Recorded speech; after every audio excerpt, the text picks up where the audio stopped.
Assalamu alaikum. My name is Isha Waz and I am senior graphic and UI UX designer. Today in our day 14 हम देखेंगे कि illustration या फिर illustrator में सबसे ज़्यादा important चीज़ जो होती है वो logo designing होती है.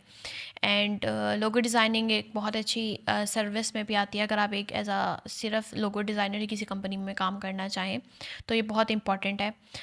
हम थोड़ा सा लोगो डिज़ाइनिंग को देख लेते हैं कि what is logo designing and इसका स्टेप बाय स्टेप प्रोसेस क्या होता है. एंड अगर आप किसी क्लाइंट के साथ काम करते हैं, किसी कंपनी में काम करते हैं, उसे प्रोजेक्ट वगैरह लोगो से रिलेटेड डिलीवर करते हैं तो उसका तरीका क्या होता है.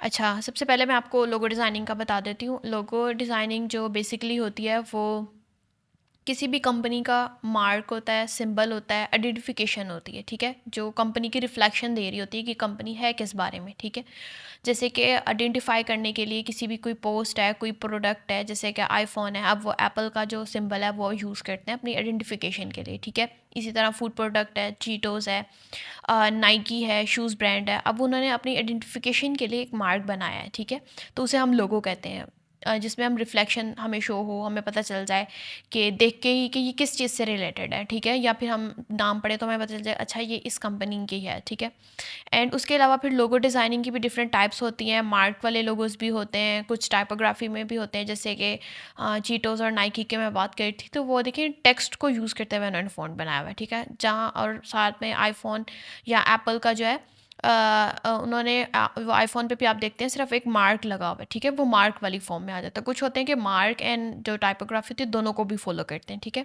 तो इस तरह डिफरेंट टाइप्स के जो है लोगोज़ होते हैं. हम थोड़ा सा जो है वो इनको वन बाय वन देख लेते हैं. एंड इसका स्टेप जो है हम सबसे पहले जो स्टेप इसका है डिज़ाइनिंग का, वो सबसे पहले मैंने आपको बताया था कि आप सोशल मीडिया पोस्ट बनाएं, कोई भी चीज़ बनाएं, लोगो डिज़ाइनिंग करें. सबसे पहले जो आती है वो रिसर्च आती है. ठीक है, लोगो डिज़ाइनिंग के लिए भी आपने ऐसे करना है कि सबसे पहले पिंटरेस्ट और बिहांस जैसे प्लेटफॉर्म्स जहाँ पे ट्रेंडिंग किसी डिज़ाइनर्स ने या फिर किसी ने भी वो अपने प्रोजेक्ट्स कोई वहाँ पे अपलोड किए हों या कुछ भी, तो हमें वहाँ पे अप टू डेटेड डिज़ाइंस मिलते हैं. ठीक है, आपने वहाँ पे रिसर्च करनी है कि ट्रेंडिंग में क्या चीज़ चल रही है, क्या लोगोस चल रहे हैं, मार्क्स चल रहे हैं, या फिर टाइपोग्राफी वाला उसमें चल रहा है, या फिर अगर मैं कलर्स बना सकती हूँ तो कलर्स यूज़ कर सकती हूँ तो कौन से इस फील्ड में आएंगे. जैसे कि हमने लास्ट टाइम रिसर्च की थी फूड से रिलेटेड, तो उसमें ऑरेंज एंड रेड कलर आता, तो आप उसमें कम्बिनेशन बना सकते हैं.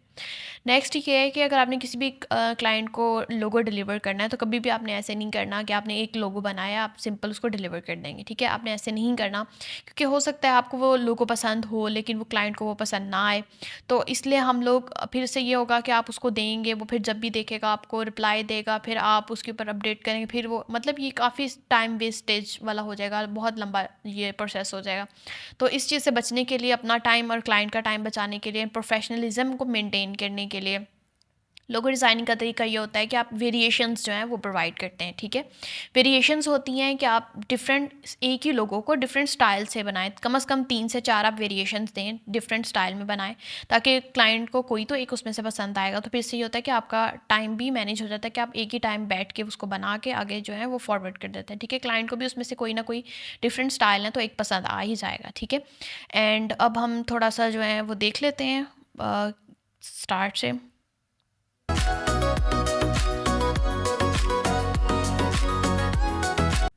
अच्छा, यहाँ पे हमने वेक्टर जो है वो सर्च किया है. वेक्टर क्या होता है, कोई भी आप चीज़ इलस्ट्रेटर पर बनाते हैं, मतलब इलस्ट्रेशंस बनाते हैं, कोई आइकन बनाते हैं, कोई लोगो बनाते हैं, तो उसकी जो फॉर्म होती है उसे वेक्टर कहते हैं. जैसे पीएनजी फॉर्म होती है, पीडीएफ होती है. ठीक है, तो उसको हम वेक्टर फॉर्म कहते हैं.